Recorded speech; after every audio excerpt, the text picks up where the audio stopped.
Olá pessoal, agora começa mais um episódio do Tokenização, podcast da Leak, a sua fonte de informação para participar e saber tudo do universo de tokenização. Eu sou o Felipe Persigo, cofundador e CMO da Leak, e eu tô aqui hoje com o Daniel Cocchieri, cofundador e CEO da Leak. Fala Felipe, fala galera, sejam muito bem-vindos aí em mais um episódio do nosso podcast.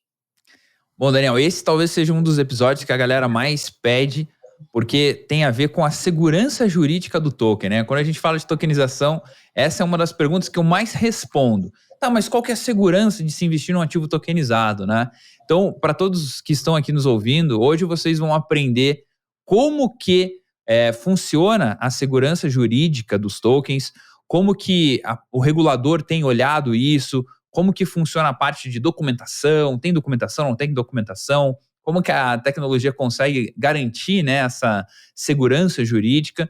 Enfim, sair daqui entendendo um pouco mais que é seguro sim investir em ativos tokenizados, até por conta das informações que a gente vai dar.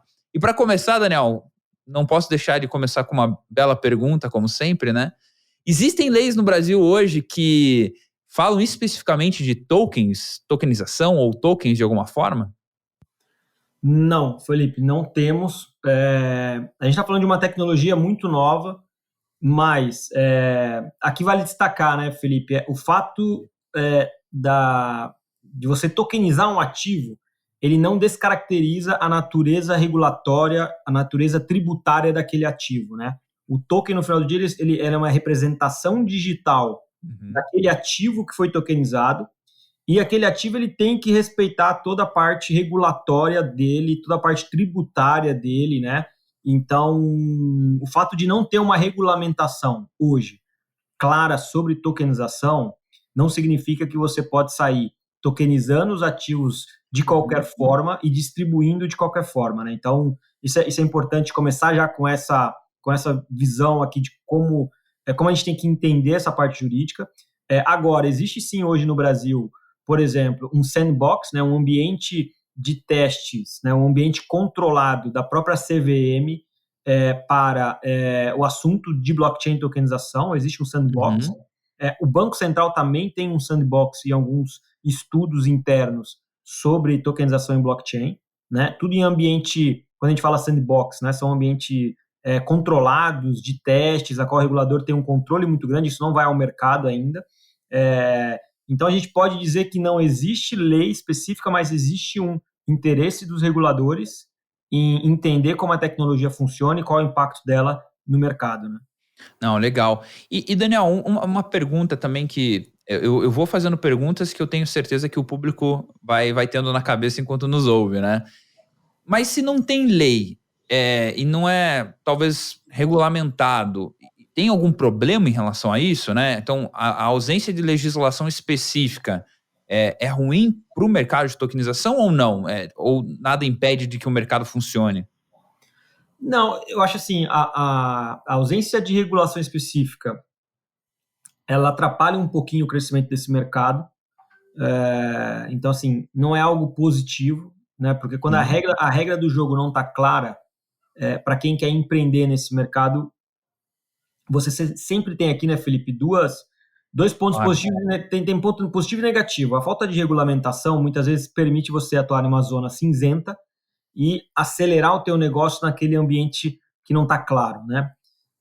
E às vezes a regulamentação de cara no mercado novo, ela tem um efeito oposto, que é travar o mercado e ele não se desenvolve, né? Então é sempre uma preocupação ali de uma regulamentação muito cedo em uma indústria tão nova, ela pode travar a indústria, essa tecnologia, essa inovação, ou a falta de regulamentação também pode fazer com que aquela indústria ou aquela tecnologia não cresça tanto, porque chega uma hora que ela precisa ter uma segurança jurídica envolvida ali para que grandes players passem a utilizar ou de alguma maneira interagir com aquilo, né? A gente pode ver isso muito bem no que aconteceu com o Bitcoin, né, Felipe? Se a gente olhar 2017, 2018 e olhar 2020 e 2021, o crescimento do mercado cripto, ele vem através de regulamentação, né? Também. Ele vem através de ETFs que vão nascendo, que são produtos regulados, ele vem através de SEC, CVM, ou os bancos centrais olhando o mercado e começando a discutir regulamentações pró-mercado. E isso acaba atraindo os grandes players para o game, para o jogo, porque eles precisam da regulamentação. Muitas vezes o mercado regulado ele não pode, obviamente, atuar no mercado não regulado, né? Então, acaba... então, assim, a gente sempre tem que tomar esse cuidado, né? Então, vamos tokenizar um ativo. Esse ativo é valor mobiliário? É. Então, o valor mobiliário, ele é regulado pela CVM. Até isso que eu ia perguntar, né? Porque não existe uma lei específica, mas existem regras para que o jogo possa ser jogado, né? Então, até queria que você explicasse isso, até desculpa eu te cortar, mas só para contextualizar para o pessoal, para que você pudesse explicar como que funciona essa parte da regulamentação do órgão CVM específico, né? Em relação ao tipo de token que a gente pode oferecer. Vamos lá. Para quem não conhece a CVM, né? A Comissão de Valores Mobiliários, ela basicamente, vamos também resumir um pouco, ela é responsável por proteger o investidor no mercado financeiro, né? Então, esse eu acho que é um pouco do que a CVM é responsável por. Eu até já escutei algumas frases aí, ela é responsável por proteger a poupança do brasileiro. Né? Então, basicamente, ela regula todo o mercado de capitais no Brasil, né? Então, distribuição de fundos, distribuição de abertura de capital de empresas, né? Tudo que é investimento, a CVM, de alguma forma, ela está regulando e controlando para que não ocorra fraudes, né? Para que proteja ali o investidor, e aí ela classifica níveis de investidores, né? Investidor profissional, investidor qualificado, o investidor do varejo, que é a pessoa ali que não tem uma qualificação como investidor, enfim, ela tenta organizar esse mercado de uma maneira com uma visão de proteção da poupança do brasileiro. Né? Então, assim, e aí com isso, muitos dos ativos, né, Felipe, que a gente quer tokenizar, ele acaba sendo ativos que já são regulados, que esses ativos eles já existem e já atuam dentro da regulamentação. Então, o fato de você querer tokenizar não significa que você pode não respeitar a regra do ativo. Você tem que respeitar, né? Então, claro. Por isso que a gente não vê ainda o mercado se evoluindo tão rápido, porque você tem aqui uma barreira regulatória muito forte na parte do que a gente chama, pessoal, de security tokens, que são tokens de valor mobiliário, né? São tokens que têm por trás dele um lastro de ativo mobiliário que são regulados pela CVM, né? Agora, existem também, né, bom ressaltar, ativos que não são regulados pela CVM, que a CVM ela não classifica como valor mobiliário. E a gente pode citar aqui precatórios, títulos de precatórios, cotas de consórcio já foram, né, consórcio que mecanismo de solidariedade. Mecanismo de solidariedade do clube de futebol, que a gente mesmo atua e faz uma oferta pública. A diferença aqui, se a gente for classificar, né, Felipe, mas qual é a diferença, Daniel e Felipe, de um token de valor mobiliário e um token de não valor mobiliário, né? A gente chama de security token ou non-security token. É a maneira que você pode ofertar isso para o mercado. Assim, eu não tenho nenhuma proibição em tokenizar uma ação, né? A própria LIC já tokenizou as ações da empresa, né? Mas a maneira que eu vou ofertar esse token para o mercado, né? A maneira que eu vou buscar a captação, vou vender esses tokens, aí eu tenho que ter uma preocupação com a forma que eu vou distribuir. Então, é um ativo regulado, não tem registro na CVM, vou fazer uma oferta privada? Não, tem registro, a CVM autorizou, posso fazer uma oferta pública, né? Então, você tem que tomar esse cuidado aqui. Não, exatamente. Até as pessoas muitas vezes perguntam, mas por que muitas vezes eu não consigo, ou por que não dá, né? Regulamentação. E até uma das coisas que eu gosto de ressaltar é que você tokenizar não é ilegal, né? Porque essa é a primeira pergunta que vem na cabeça das pessoas. E até porque o próprio Código Civil nos traz um respaldo sobre isso. E aí vem a outra pergunta que talvez surgiu. Mas se não tem uma regulamentação, mas existe uma permissão, assim como eram as criptomoedas antes, o que traz de fato a segurança jurídica para o token, né? O que seria aí uma boa estrutura jurídica para que a pessoa que compre o token tenha esse direito adquirido, né? O que devia conter em um contrato desse, Daniel, para garantir? Tá. E aí aqui são etapas da tokenização, né? O mais importante para o investidor legal, comprei um token. Aqui diz que o token, o lastro dele, né? O direito dele é uma participação no aluguel da empresa X. Bom, quem me garante que realmente essa empresa X cedeu aquele direito que ela tem, já que o ativo é dela, o aluguel é dela, que ela cedeu esse ativo para o token, né? Como é que a gente faz essa ligação, né, Felipe? Essa conexão. E uma conexão muito do ponto de vista jurídico essa empresa chegou amanhã e fala, eu não cedi nada. E como é que a gente consegue, e aí vamos supor, né, isso vai para um judiciário entender o que está acontecendo nesse problema aqui. Mas será que o token tem valor jurídico lá na ponta, na hora que o juiz olhar e falar, peraí, mas o que é token? Quem te falou que... Né, então, e aí como é que nasce? Né, como a gente tenta garantir a segurança jurídica? É importante o pessoal entender que todo token que a LEAK emite, tá, isso aqui é uma operação da LEAK, não dá para a gente dizer que todo o mercado faz igual, tá, pessoal? Mas todo token que a LEAK emite, ele existe basicamente um contrato jurídico, porque se a gente for voltar aí algumas casinhas, você tem uma empresa que tem um ativo, ela é dona daquele ativo por direito. Então o que ela faz? A gente cria um contrato onde a empresa vai ceder o direito desse ativo, seja ceder 100% do direito do ativo, 50%, 40%, uma parte, ela vai ceder, vai fazer uma cessão dos direitos para os tokens no blockchain. Então existe um contrato, a qual é feita essa cessão de direitos, é feita essa linkagem, né, esse link entre o ativo dela e os tokens no blockchain, e também estabelece nesses contratos uma série de regras que possa vir a fazer sentido para aquela operação, né? Uma vez que esse contrato ele é elaborado, a empresa que está cedendo o direito é ela que assina, não é a LEAK. Eu sou dono do meu salário, por exemplo, né? Então eu vou ceder uma parte do meu salário para tokens, e quem tiver o token, consequentemente, tem essa participação do meu salário. Então é eu, Daniel, que assino e falo, estou cedendo 20% do meu salário para os próximos 5 anos, para quem tiver o token, né? E eu vou e registro esse contrato em um cartório para dar publicidade para ele. E aí a partir do momento que o investidor compra o token, ele está aderindo a esse contrato que está registrado em cartório, onde determina essa cessão e essas regras para o token. Isso aqui, pessoal, é o que a gente consegue linkar token digital ativo físico, né? Ou que seja, às vezes às vezes o ativo não é físico, né? É um contrato de aluguel, é um instrumento financeiro.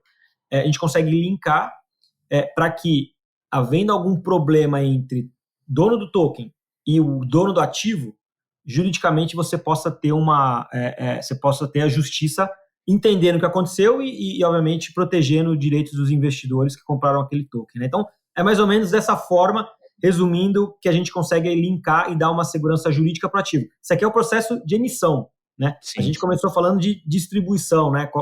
Beleza, tokenizei, posso vender, posso ofertar como, né? Aí a gente já falou um pouco sobre CVM, oferta pública e tal. Então... basicamente, veracidade do ativo, né? Então, ver se o ativo é real, isso que você comentou, emitir o ativo de forma correta, certificar que o ativo está sendo lastreado de fato ao token. E a parte da custódia do ativo, quando a gente fala de recebível, é até mais fácil, eu acho, mas se a gente fosse tokenizar uma obra de arte, né? Com quem que fica essa obra de arte? Com quem que fica esse ativo, né? Então, acho que esse é um fator também que a gente leva muito em consideração, porque teria que ter um lugar seguro para manter aquilo, com também contratos jurídicos dando lastro para aquela operação, né?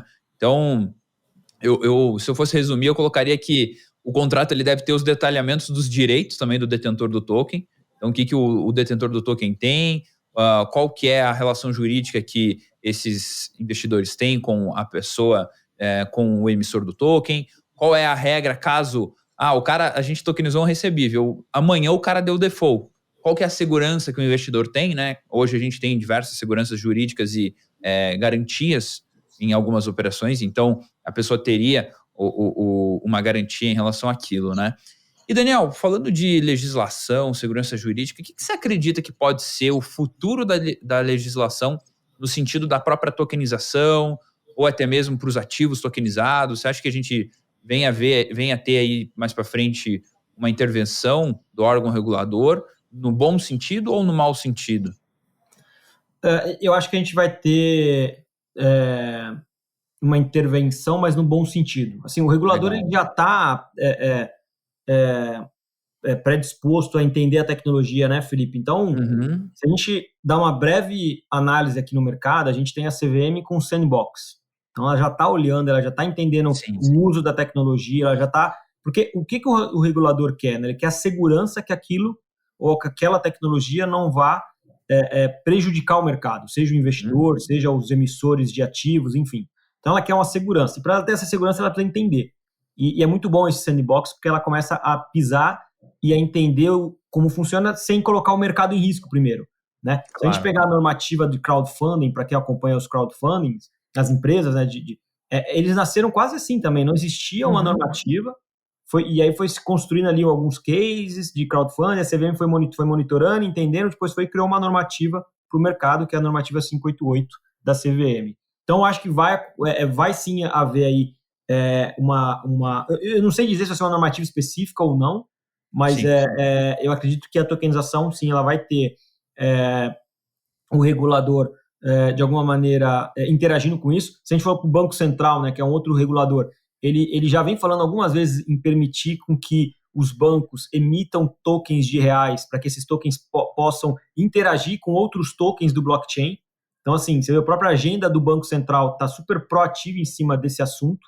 Então, assim, a gente está num momento muito bom. É lógico, são reguladores, eles não vão andar na velocidade que as empresas andam, mas eles estão abertos a entender a tecnologia e ver como pode utilizá-la a ponto de dar mais eficiência para o mercado. E assim, a gente vem tendo reuniões, né, com a CVM, né, Felipe, ali que amanhã é sexta, né? Amanhã, inclusive, eu tenho uma reunião com a CVM, com o pessoal de securitização. Então, assim, a gente vem conversando com o regulador, né? Porque, de novo, o regulador ele precisa sentir a confiança no que está sendo construído, né? Então, eu acredito que no futuro a gente vai ter o mercado mais tokenizado, se a gente assim pode dizer, e vai ser um mercado. Eu acho que a gente tem dois mundos aqui, né? A tokenização permite você ter um mercado descentralizado total, que é o que a gente vê nos projetos DeFi, só que também permite você usar a mesma tecnologia dentro do mercado regulado, que é o nosso papel como LIC, criar essa ponte aqui, né? Não, com certeza. Eu acho que, dando minha opinião a respeito disso também, eu acho que se a gente encarar a tokenização como tecnologia, como a solução de coisas que já acontecem no mundo tradicional, fica mais fácil de achar talvez uma legislação, uma regulação para isso, né? Se a gente encarar talvez a tokenização como criptomoeda, talvez dificulte um pouco, mas talvez fique no meio termo, né? É um pouco de tecnologia, mas também é a questão de cripto de uma certa forma. Mas hoje em dia eu vejo que eles estão muito mais receptivos do que estavam com o Bitcoin talvez ali em 2017, né? Então eu acho que até pela jogada aí dos bancos de talvez querer ter suas próprias corretoras, que foi no caso do BTG, talvez outros que venham aí mais para frente. Então eu acho que é uma tendência, né?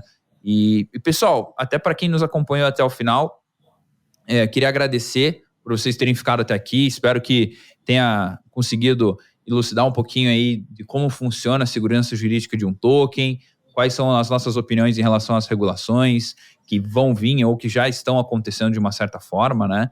E se você quiser saber um pouco mais sobre conteúdos de tokenização, não esquece de visitar o nosso site, lic.com.br. Lá no blog a gente tem diversos assuntos sobre o tema.